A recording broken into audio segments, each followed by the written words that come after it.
Hello everyone, I welcome to the Nitya English lab. Friends, English grammar की series चल रही है। इसमें हम सेंटेंस चैप्टर को डिस्कस कर रहे थे। आज हम आप लोगों के लिए एक नया टॉपिक लेकर आए हैं जो आपके सभी इंग्लिश ग्रामर के चैप्टर्स के लिए बहुत इंपॉर्टेंट है और जो हमेशा यूज होते हैं। ओके, तो चलिए देखते हैं। ये कुछ आपके कन्फ्यूज्ड वर्ड हैं और कन्फ्यूज्ड वर्ब्स हैं, कन्फ्यूज्ड नाउन्स हैं, कन्फ्यूज्ड एडजेक्टिव्स हैं जो बहुत ज़्यादा हमें कंफ्यूज करते हैं। तो आज हम इसको देखते हैं। ओके, तो चलिए स्टार्ट करते हैं। पहला वर्ड है प्रैक्टिस। प्रैक्टिस जो है नाउन की तरह यूज होता है। प्रैक्टिस, इसको कैसे समझेंगे? देखिए, प्रैक्टिस के लास्ट में ICE लगा है। क्या लगा है? ICE। तो ICE के लगने से ये हो जाएगा आपका नाउन। ओके, ये आपका क्या बताता है? ये प्रैक्टिस मतलब अभ्यास। ओके, अगर हम प्रैक्टिस, अब ये क्या है, इसकी भी स्पेलिंग वही है बट इसमें जो है ICE की जगह पर ISE लगा हुआ है। ओके, अब यहाँ पर क्या है? प्रैक्टिस ये वर्ब की तरह वर्क करता है। अब इसका मतलब होता है अभ्यास करना। Okay, understood. तो यही हमें सबसे इम्पोर्टेंट बात है ध्यान देने वाली कि इसको समझना कि प्रैक्टिस अगर ये प्रैक्टिस अगर एग्जाम में या किसी चैप्टर में, किसी सेंटेंस में अगर ये आ जाएगा तो हमें जो है जिससे कि परेशानी ना हो पहचानने में, अगर इसको हम जानते रहेंगे। ओके, तो जैसे अब एरर डिटेक्टिंग की बात करें, स्पॉटिंग एरर की बात करें, तो जब वहाँ पर सेंटेंस के साथ ये लग करके आता है तो वहाँ पर समझना ज़रूरी होता है कि प्रैक्टिस का मतलब प्रैक्टिस वहाँ पर वर्ब की तरह है कि प्रैक्टिस वहाँ पर नाउन की तरह है। Okay, understood. अब देखते हैं हम नेक्स्ट वर्ड क्या है आपका। नेक्स्ट वर्ड आपका दिया है एडवाइस।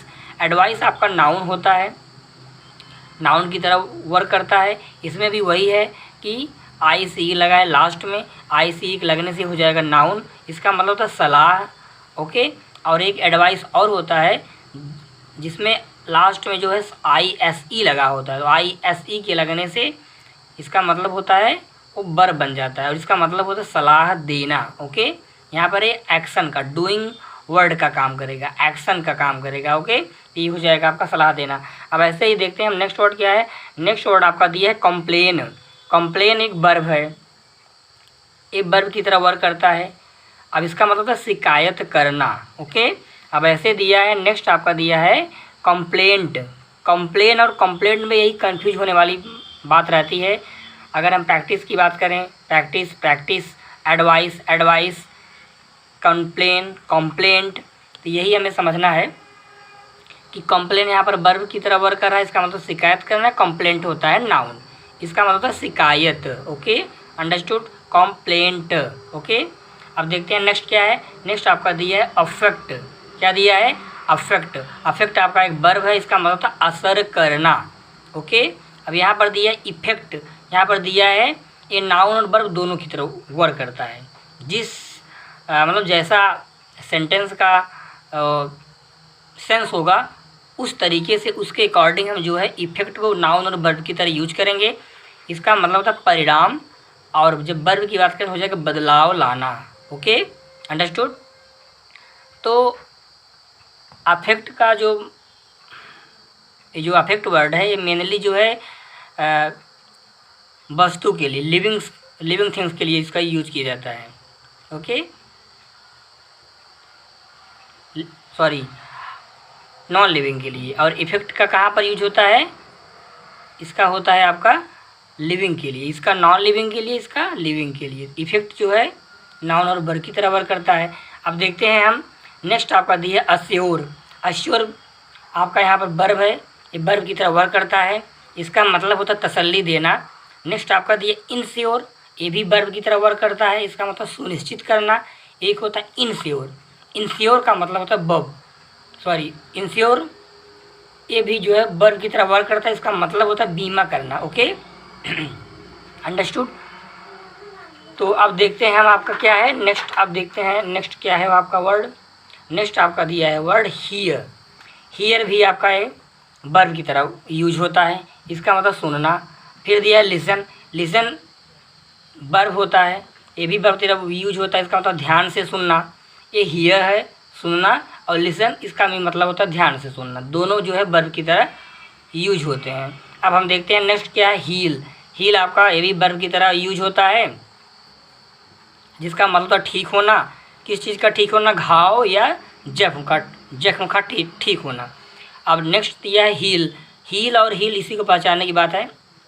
यहाँ पर जो है हील की स्पेलिंग है HEEL है। हील का मतलब हो जाएगा यहाँ पर एड़ी, और हील जो है नाउन की तरह वर्क करता है। Okay, understood. अब ऐसे देखते हैं नेक्स्ट क्या दिया है आपका, प्रिस्क्राइब। प्रिस्क्राइब आपका एक वर्ब है, यहाँ पर वर्ब की तरह वर्क कर रहा है, वर्क करता है। प्रिस्क्राइब इसका मतलब होता है सलाह देना।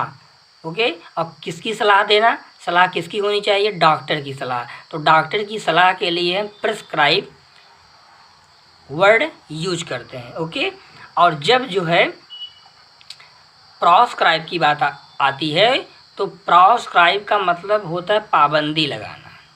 ओके, और ये जो है वर्ब की तरह यूज होता है। अंडरस्टूड। अब ऐसे ही देखिए दिया है अडॉप्ट। तो अडॉप्ट का मतलब होता है गोद लेना, ये वर्ब की तरह यूज होता है। एक होता है अडेप्ट। अडेप्ट का मतलब होता है ढालना, ये जो है वर्ब की तरह यूज होता है। और फिर होता है नेक्स्ट आपका अडेप्ट। अडेप्ट आपका एक एडजेक्टिव है, ये इसका मतलब होता है निपुण, ये एडजेक्टिव की तरह यूज होता है, निपुण, कुशल। ठीक है, पावर की पॉसिबिलिटी को दिखाता है। अब ऐसे हम देखते हैं एल्यूड। एल्यूड एक वर्ब है, इसका मतलब है किसी के संदर्भ में। एल्यूड जब भी आता है तो ये वर्ब की तरह यूज होता है। और ऐसे ही एल्यूड की तरह भी एक और होता है इल्यूड। अब इल्यूड इसको पढ़ा जाएगा एल्यूड, इसको पढ़ा जाएगा इल्यूड। एल्यूड आपका वर्ब है, ये वर्ब की तरह वर्क करता है, इसका मतलब से बचना। तो हमें यही चीज़ में ध्यान देना है, इसके प्रोनाउंसिएशन को। ओके, इससे गलतियाँ ना हो। अब देखिए किसी के संदर्भ में उल्लेख करना, एल्यूड। ओके, अब ऐसे दिया है नेक्स्ट है आपका अमेंड। अमेंड एक वर्ब है, ये वर्ब की तरह वर्क करता है, इसका मतलब संशोधन करना। ये आपका दिया इमेंड। अमेंड और इमेंड यही आपकी ध्यान देने वाली बात है। इमेंड यहाँ पर ये भी वर्ब की तरह वर्क करता है, इसका मतलब था अशुद्धियाँ निकाल देना। Okay, understood. अब देखते हैं नेक्स्ट क्या दिया है आपका, बॉट। बॉट और ब्रॉड, ये दो वर्ड एक जैसे हैं। अब इसको कैसे समझते हैं। बॉट का मतलब होता है खरीदना, ये बाई का क्या है, फॉर्म है, B2 और B3 के तौर पर यूज होता है। B2 मतलब वर्ब की सेकंड फॉर्म, B3 वर्ब की third form. Okay, buy bought bought. अब ऐसे होता है ब्रॉट। अब ये भी क्या है, ये आपका जो है ब्रिंग का फॉर्म होता है, सेकंड और थर्ड फॉर्म की तरह यूज होता है। ये ब्रिंग का फॉर्म होता है ब्रॉट, इसका मतलब होता है लाना, और इसका मतलब होता है खरीदना। तो ठीक है, यही चीज़ आपको ध्यान देना है। अमेंड, इमेंड, बॉट और ब्रॉड। Okay, understood. अब हम देखते हैं नेक्स्ट क्या दिया है आपका। नेक्स्ट आपका दिया है कंपोज। कंपोज एक वर्ब की तरह वर्क करता है, इसका मतलब बनाना। एक कंप्राइज है, तो कंप्राइज जो है ये भी वर्ब की तरह यूज होता है, इसका मतलब है से बना होना। अब देखिए कंप्राइज और कंपोज, जैसे कोई सॉन्ग वगैरह है, अगर उसको हमें लिखना हुआ या बनाना हुआ तो उसको हम कंपोज करते हैं। होता है जैसे अगर आप कहीं देखें कोई जब नया सॉन्ग रिलीज होता है तो उसमें लिखता नहीं है कंपोज बाई, मतलब ये बनाया गया है, किसके थ्रू बनाया गया, कंपोज बाई। ओके, अब यहाँ पर कंप्राइज, अगर कंप्राइज की बात हो जाएगा तो वर्ब की तरह यूज होता है, इसका मतलब हो जाएगा किसी चीज़ से बना होना। क्या हो जाएगा, किसी चीज़ से बना होना, किसी वस्तु से बना होना, वहाँ पर कंप्राइज होगा। ओके, जैसे उसमें कौन कौन सी इंग्रेडिएंट्स, कौन कौन सी सामग्री का यूज हुआ है, तो वहाँ पर कंप्राइज का यूज करते हैं। अब ऐसे क्या है नेक्स्ट आपका डिफेस। डिफेस का मतलब होता है विकृत करना, ये वर्ब की तरह यूज होता है। एक होता है ईफेस, इसका मतलब होता है मिटा देना, ये जो है वर्ब की तरह यूज होता है। ये भी वर्ब की तरह, ये भी वर्ब की तरह, बस इसका सेंस ऑफ मीनिंग क्या है, विकृत करना, इसकी सेंस ऑफ मीनिंग है मिटा देना। Okay, understood. अब ऐसे दिया है नेक्स्ट आपका दिया है डिप्रिसिएट। डिप्रिसिएट ये वर्ब की तरह वर्क करता है। और एक होता है डेप्रिकेट, ये भी आपका वर्ब है, ये भी वर्ब की तरह यूज होता है, ये भी वर्ब की तरह यूज होता है। इसका मतलब होता है नापसंद करना, और इसका मतलब होता है डिप्रिकेट मूल्य को कम करना, मूल्य कम होना। ठीक है, प्राइस कम होना। आप देखिए, अब नेक्स्ट अगर हम वर्ड की बात करें तो नेक्स्ट आपका वर्ड दिया है इन्वेलप। इन्वेलप आपका वर्ब की तरह वर्क करता है वर्ड, इसका मतलब तो ढकना। और एक होता है इन्वेलोप। इन्वेलोप ये भी आपका नाउन है, इसका मतलब तो लिफाफा। ओके, अब इसको क्या से ध्यान देना, यहाँ पर सिर्फ ई लगा है, ई के लगने से ये नाउन बन गया है, यहाँ पर ई नहीं लगा है, ये आपका वर्ब ही है। यही आपको ध्यान देने वाली बात है। एक कन्फ्यूज वर्ड है जो हमें बार बार कन्फ्यूज करता है, इसके कन्फ्यूज होने से हमारा सेंटेंस गलत हो सकता है, हमारा सेंटेंस क्या हो सकता है, रॉन्ग हो सकता है। इससे अगर इसको हम नहीं जानते रहेंगे तो हम सेंटेंस में डिटेक्ट नहीं पकड़ पाएंगे, गलतियाँ नहीं ढूंढ पाएंगे। ओके, अब दिया है नेक्स्ट दिया है एक्साइट। एक्साइट वर्ब की तरह वर्क करता है, इसका मतलब उत्तेजित करना। इनसाइट होता है वर्ब भड़काना, ये भी आपका वर्ब की तरह यूज होता है। एक्साइट उत्तेजित करना, एक्साइट। और इनसाइड जो है वो भड़काना होता है। तो यहाँ पर देखिए एक्स लगा, एक्स का मतलब होता है बाहर की तरफ से। जैसे किसी चीज़ को जब उत्तेजित किया जाता है तो उसको बाहर से इंड्यूस करते हैं। ओके, और अगर जब इनसाइड की बात करें तो उसको हम अंदर ही अंदर क्या करते हैं, उसको भड़काते हैं, उकसाते हैं। तो वहाँ पर जो है इनसाइट CIT वर्ब की तरह यूज होता है।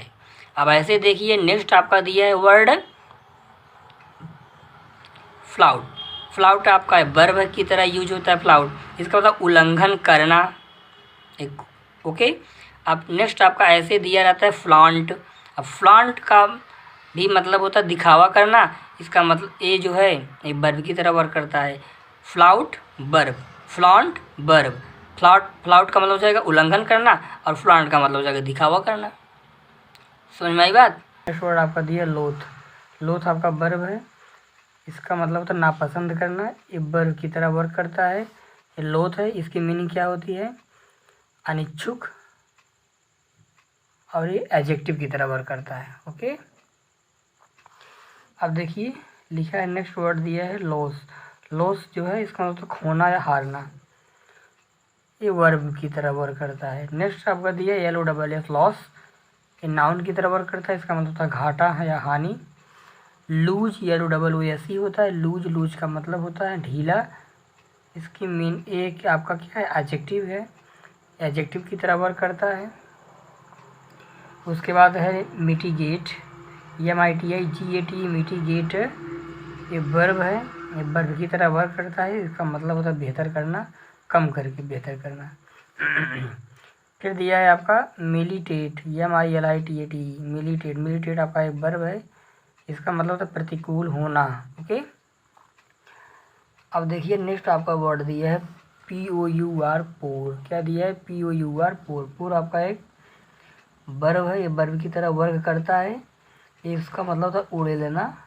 एक पोरो होता है जिसकी मीनिंग होती है छिद्र, ये नाउन की तरह वर्क करता है। PORE, पोर, ये नाउन की तरह वर्क करता है, इसका मतलब होता है छिद्र। आप देखते हैं नेक्स्ट आपका दिया है प्रोसीड। तो प्रोसीड एक वर्ब की तरह वर्क करता है, PROCEED, प्रोसीड, इसका मतलब होता है आगे बढ़ना। ओके, फिर जो है नेक्स्ट वर्ड आपका दिया है प्रीसीड, PRECED। तो प्रीसीड का मतलब होता है से बढ़ना, सॉरी से पहले आना, यह वर्ब की तरह वर्क करता है। क्या है, से पहले आना। ओके, तो फ्रेंड्स ये आपके कुछ कन्फ्यूज्ड वर्ड थे, कन्फ्यूज्ड पेयर वाले वर्ड जो एग्ज़ाम में और जितने सारे चैप्टर्स हैं इंग्लिश ग्रामर के उन सभी में। और सेंटेंस डिटेक्टिंग की बात करें अगर, तो सेंटेंस डिटेक्टिंग में भी इनका यूज बहुत ज़्यादा होता है।